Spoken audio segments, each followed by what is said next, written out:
بسم الله الرحمن الرحيم. الدرس الأول: أنواع وعلامات الترقيم. المعلم: السلام عليكم ورحمة الله.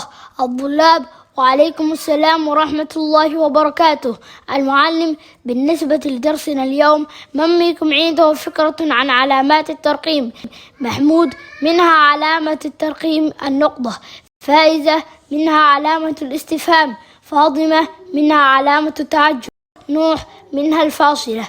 المعلم: حسنا، إن علامات الترقيم كثيرة وذات أهمية بالغة للكتابة. سميرة: هل يدرس كلها في الصف الخامس؟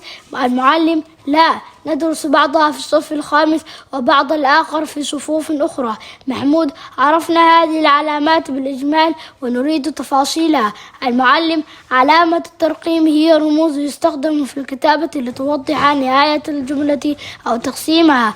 العلامات التي توضع نهاية أو اختتام الجملة ثلاثة، وهي: 1. النقطة. 2. علامة الاستفهام.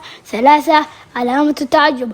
والعلامات التي توضع تقسيم أو تجزئة الجملة هي: 1. الفاصلة. 2. علامة التنصيص. 3. الشرطة. 4. علامة التوضيح. 5. الفاصلة المنقوضة. 6. القوسان.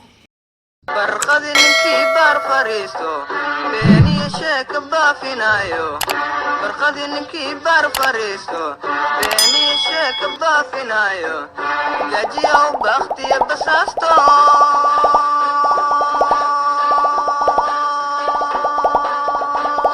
بنتي سكبديو بولاي برتان وحبرتان وحبرتان